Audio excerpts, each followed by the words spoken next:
രാഷ്ട്രീയക്കാർ എന്ന് ബുദ്ധിജീവികൾ പരിഹസിക്കുന്ന ജൻസി കുട്ടികൾ പോലും കാണിക്കാത്ത അപക്വ നാടകങ്ങൾ, തെരുവിലെ ആക്രോശങ്ങൾ, മിഠായി തെരുവിലെ അലുവാന്വേഷണ യാത്രകൾ, രാജ്യം പത്മശ്രീ നൽകി ആദരിച്ച ഒരു വയോധികൻ ചരിത്രകാരൻ കൊല്ലാൻ വരുന്നേ എന്ന വ്യാജങ്ങൾ, സംഘർഷഭരിത വർഷങ്ങൾക്കൊടുവിൽ ശ്രീമാൻ ആരിഫ് മുഹമ്മദ് ഖാനെ ഇപ്പോൾ അങ്ങനെ കേൾക്കാനില്ല. ഈ സർക്കാരിനെ തൊട്ടതിനും പിടിച്ചതിനും രാഷ്ട്രീയ മുൾമുനയിൽ നിർത്തി അസ്വസ്ഥമാക്കി, അലങ്കോലമാക്കി വാർത്തകളിൽ നിറയാനുള്ള മോഹമുക്തിയല്ല കാരണം. ബീഹാറിൽ പടഹധ്വനിയിൽ യുദ്ധം പ്രഖ്യാപിച്ചാൽ ഖാൻ സാഹിബ് വിവരമറിയും. കാരണം അവിടെ ഭരിക്കുന്ന CPM അല്ല, കോൺഗ്രസ് അല്ല, കേന്ദ്രത്തെ താങ്ങി നിർത്തുന്ന JDU ആണ്. കമാന്ന് മിണ്ടാട്ടമില്ലാതെ ഒതുങ്ങി ജീവിക്കലാണ് രാഷ്ട്രീയ ബുദ്ധിമാൻ, കേരളത്തിന്റെ പഴയ പുലി.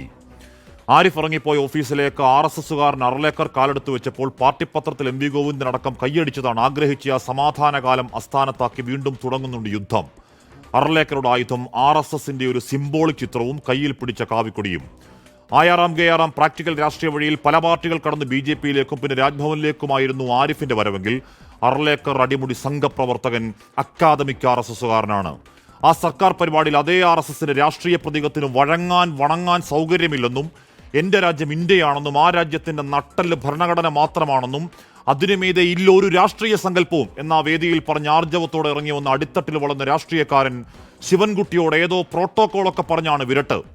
അധികനാൾ മുൻപൊന്നുമല്ല, ഏതോ കൊതിക്കെറിവിൽ ഈ മന്ത്രി എനിക്ക് ഇഷ്ടമല്ലെന്നും ആ നഷ്ടപ്രീതി കണക്കാക്കി നടപടി വേണമെന്നൊരു വൈസ്രോയി ധാർഷ്ട്യത്തിൽ കൊടുത്തുവിട്ട ഇൻഡാസിനോട് പോയി പണി നോക്കാൻ പറഞ്ഞ നാട്ടിലാണോ സാറേ എറിക്കാത്ത പുതിയ വിരട്ട്? ഈ ഇന്ത്യ ഒരു സമുദായവും അന്യമല്ലാത്ത വിധം സർവ്വ സമുദായങ്ങളുടെയും മാതാവായിരിക്കട്ടെ എന്ന പ്രാർത്ഥനാഭരിത ടാഗോർ പ്രഭാഷണവും ആ ഭാരതമാതാ സങ്കല്പവും വെറുപ്പിന്റെ നാശകാരികൾ തകർക്കാൻ നോക്കിയിട്ടും തോറ്റുമടങ്ങിയ നൂറ്റാണ്ടിന്റെ പേരുള്ള ആ ബഹുസ്വര സംസ്കാരത്തെയും ഈ നാടിനെ പഠിപ്പിക്കാൻ നാഗ്പൂരിന്റെ വക്താക്കൾ ട്യൂഷനുമായി ഇറങ്ങണ്ട. അത് ഈ നാടിന്റെ പൈതൃകമാണ്. ഗാന്ധി അടക്കം, ഇന്ദിരയടക്കം, രാജീവ് അടക്കം രക്തസാക്ഷി ചോരയിൽ ചുവന്ന രാഷ്ട്ര മനസാക്ഷിയാണ്. ആ വടിയും കൊടിയും പിടിച്ച് ഏതോ ഒരു വനിത എന്ന ശിവൻകുട്ടിയുടെ വാക്കുകൾ ആരെ പൊള്ളിച്ചാലും ഇല്ലെങ്കിലും രാജ്ഭവൻ ചിത്രത്തിലെ രാഷ്ട്രഭൂപടം തെറ്റാണ്. ചോദിച്ചാൽ പറയും അഖണ്ഡ ഭാരതം.